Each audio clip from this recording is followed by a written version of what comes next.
Salut tout le monde! Aïe aïe! Aujourd'hui, nouvel angle de caméra. Je me suis inspirée de Ricardo.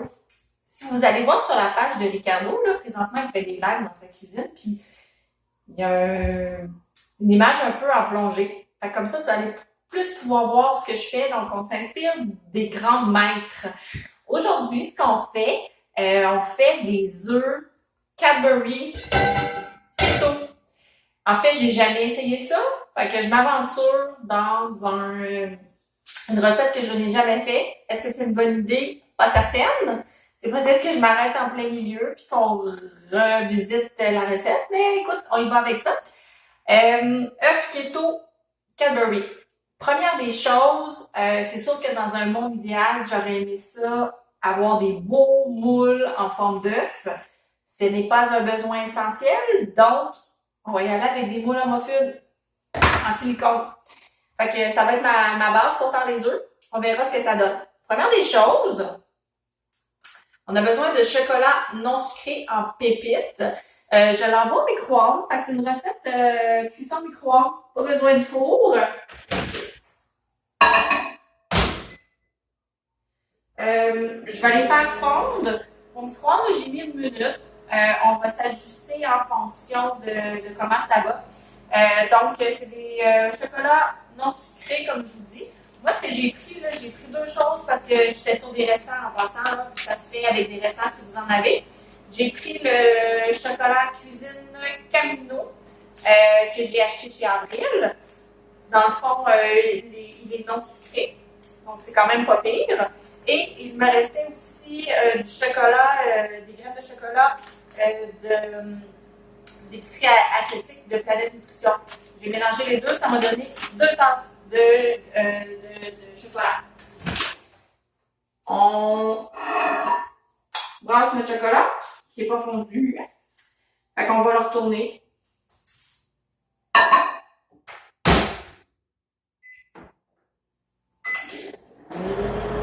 Et on lèche la cuillère. Ça colle, hein?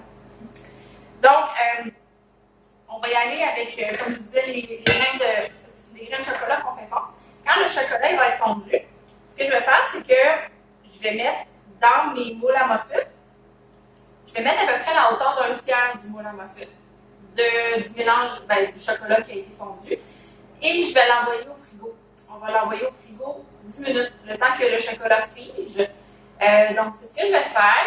Je pense que je vais arrêter la caméra le temps que mon chocolat soit fondu. Comme je vous dis, je vais mettre à peu près un tiers. J'ai estimé que j'avais besoin de 6 moules à muffins, donc je vais faire 6 cocos. Mais je vais peut-être m'ajuster. Donc, je vous mets sur pause. On va mettre un tiers, comme je vous disais, puis on se revoit tout de suite après pour la suite. Nous sommes de retour. J'ai mis mon mélange de chocolat fondu tout simplement. Un tiers dans mes moules à muffins. Frigo, 10 minutes. Aussi simple que ça. Il me reste à peu près la moitié du mélange de chocolat fondu que je vais pouvoir mettre sur le dessus tantôt. Je vais peut-être le faire refondre. Cul de poule, vous allez préparer votre blanc d'œuf et votre jaune d'œuf. Vous avez besoin pour ça de 3 cuillerées à soupe de crème 35% que vous allez mettre dans votre cul de poule. Vous avez besoin aussi d'une demi-tasse de beurre, idéalement que vous avez fait tempérer. Tempérer, ça veut dire qu'on l'a laissé sur le comptoir peut-être 1 heure ou 2, question qu'il ne soit pas complètement froid et que ça se mélange facilement. Donc, une demi-tasse de beurre. Et vous avez besoin d'une tasse de Swerve. Le Swerve, c'est de l'érythritol en poudre. Je vous montre ça dans mon armoire keto. Moi, c'est toujours ce que j'utilise sérieusement là, pour la pâtisserie keto. C'est beaucoup plus facile l'érythritol qui est en poudre que l'érythritol qui est granulé. Donc, on a besoin d'une tasse d'érythritol en poudre qu'on mélange et on y va avec une cuillère à thé d'essence de vanille.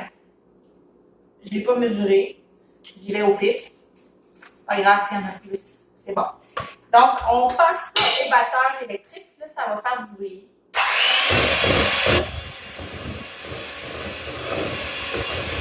Et honnêtement, je n'ai aucune idée qu'est-ce que ça va donner. C'est quand même bien. Ouh!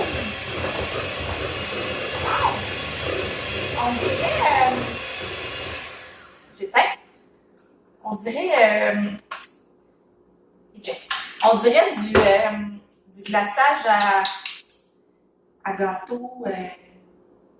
gâteau carotte. Vous avez du bruit? Ouh! Désolée.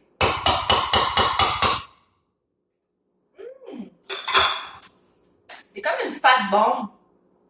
Parce que c'est à base de beurre. Je mange du beurre à la cuillère. Ouh, je pense que ça va être vraiment bon. Ce qui est recommandé de faire, c'est de prendre environ, de séparer votre mélange en 4. Ça. Vous allez avoir besoin d'un quart qui va servir à faire les petits jaunes d'œufs. Puis là, je me rends compte, ah oui, j'ai tout ce qu'il faut. Non, j'ai pas tout ce qu'il faut. Attendez.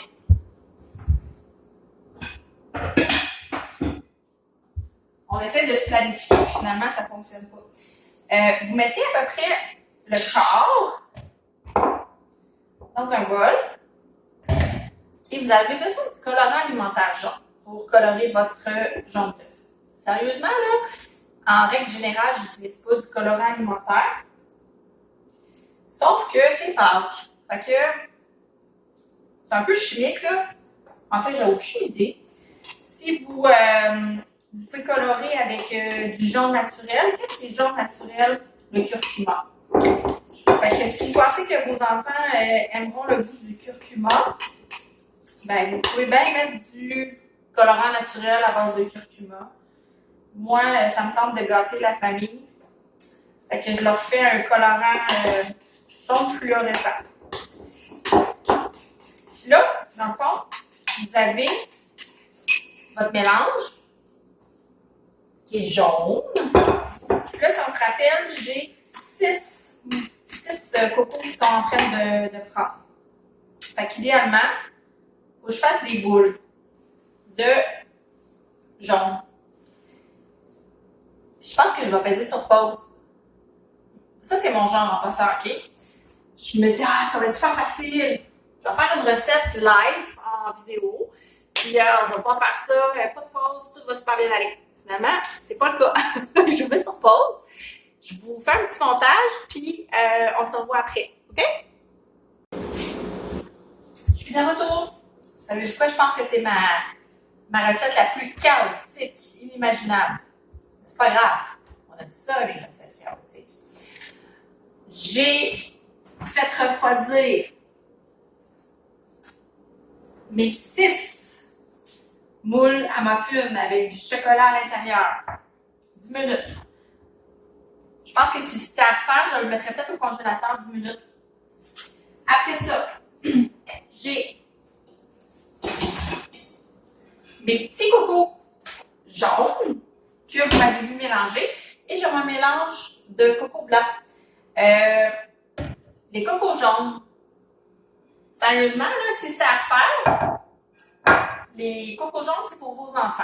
Vous, là, vous n'en avez rien à faire que votre coco il soit tout blanc ou qu'il y ait du jaune dans le milieu. Fait que pour moi, qui est au 4, je ferais comme juste une boule blanche puis ça finit là. Mais pour les enfants, petite boule jaune. C'est vraiment bon. J'ai liché toutes les spatules. C'était vraiment bon. Avec des mains propres, vous allez vous mouler votre coco blanc. Vous le déposez au milieu de votre moule de chocolat.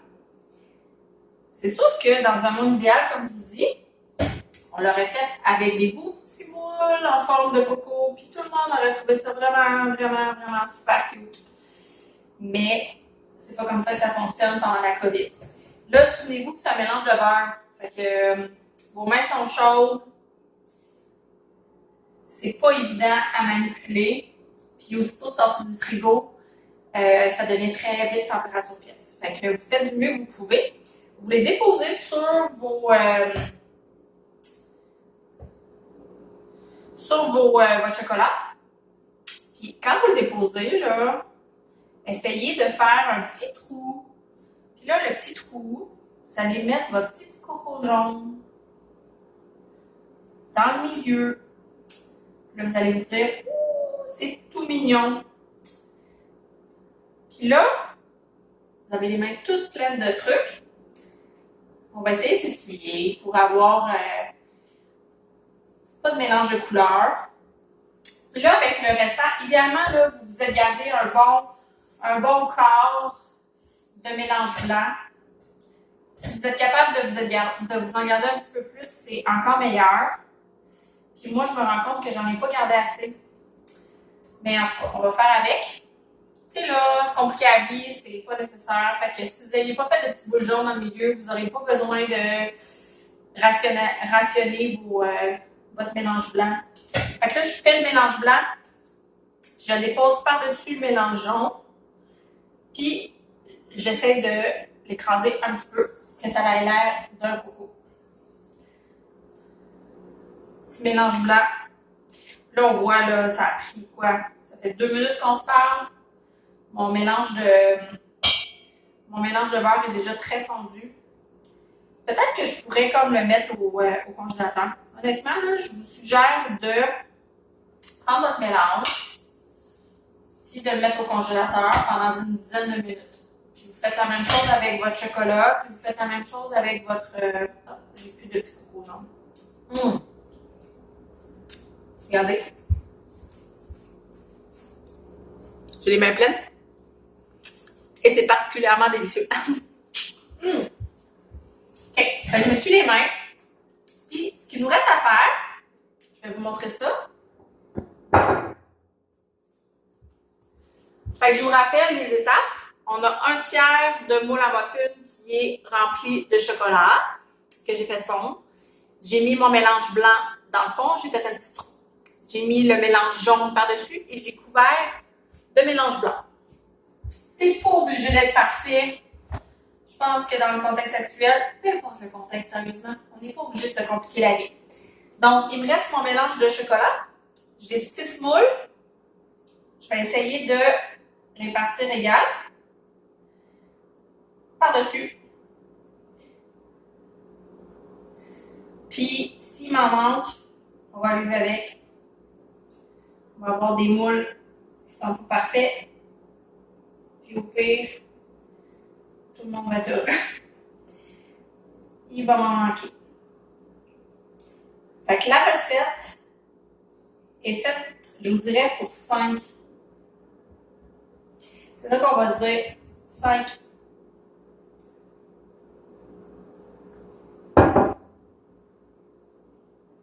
J'envoie ça au frigo. 10 minutes, c'est prêt à manger. Ça aurait pu être plus beau. Mais l'important, c'est au niveau de vos papilles gustatives. Vous avez besoin de vous sentir rassasié, vous avez besoin de vous sentir réconforté. Fait que j'envoie ça au frigo 10 minutes. C'est prêt à être mangé. Je vous envoie des belles photos. Je vous écris la recette. Si vous la faites, pas de stress. On s'adapte. Bonne fin de journée les ketos!